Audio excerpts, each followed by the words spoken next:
The EDSA Busway or carousel needs some fixing to meet the demand. Motoring Forum discusses the many proposals and suggestions and ideas being broached within the DOTR and from the private sector.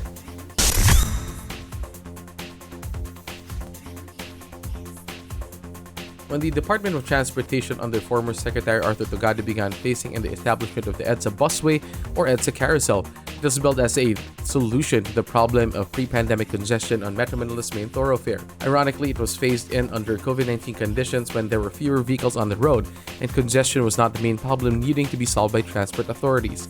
The EDSA Busway would also provide a faster commute across the metropolis, with buses given mainly exclusive use of the innermost lanes of EDSA, a carousel or single loop of transport from Monumento north of the metropolis to the Parañaque Integrated Terminal Exchange in the south. The idea is to have the buses running unaffected by traffic congestion and without buses taking over junctions and causing choke points in EDSA.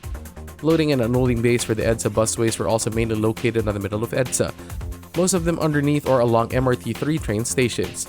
As COVID-19 restriction eased and more people began moving about, more and more commuters began to depend on the EDSA Busway. This became even more so when the EDSA Busway became part of the government's Libreng Sakay program. Buses were provided by a conglomerate contracted to service the route. The Libreng Sakay program was extended even as a new man, Jaime Bautista, stepped into the DOTR to replace Togade under the new administration of President Bongbong Marcos.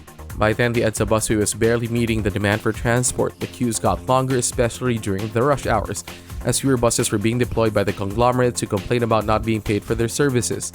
The LTFRB moved to get the operators paid, who then promised to deploy more buses.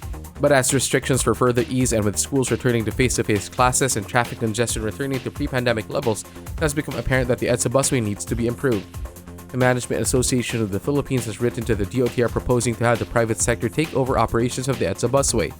The map suggested that this can be done with government providing the infrastructure and improvements while private concessionaires will operate and maintain the rolling stock in stations, including the fare ticketing system. In his letter to Bautista, the map said that they were prepared to work with the DOTR and other private sector stakeholders in preparing the terms of reference for the bidding and award of the concessions.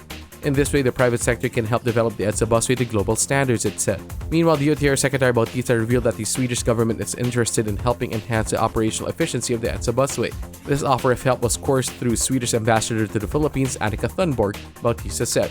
While the map proposal goes through the process of getting approved, if it gets approved at all and implemented or an agreement with the Swedish government is vetted and signed, there is still the need for solutions, short-term and medium-term, to make the EDSA Busway provide better service to commuters. MAP suggests expediting construction of footbridges and provisions for easier bus-to-train connectivity. However, commuter groups are wary of the EDSA Busway being turned over to private concessionaires. While this could lead to a more efficient, modern, and safe transportation system, it can come at a cost that may not be as affordable. The advocacy group National Center for Commuter Safety and Protection, led by its chair Elvira Medina, also points out that the EDSA Busway is not that user-friendly for seniors and persons with disability. The government has promised to maintain the Libreng Sakay program at the EDSA Busway at least until the end of the year.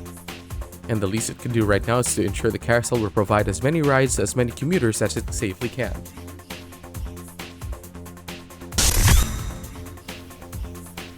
The EDSA Busway started out with the promise of providing an efficient mode of transport for commuters while helping decongest EDSA.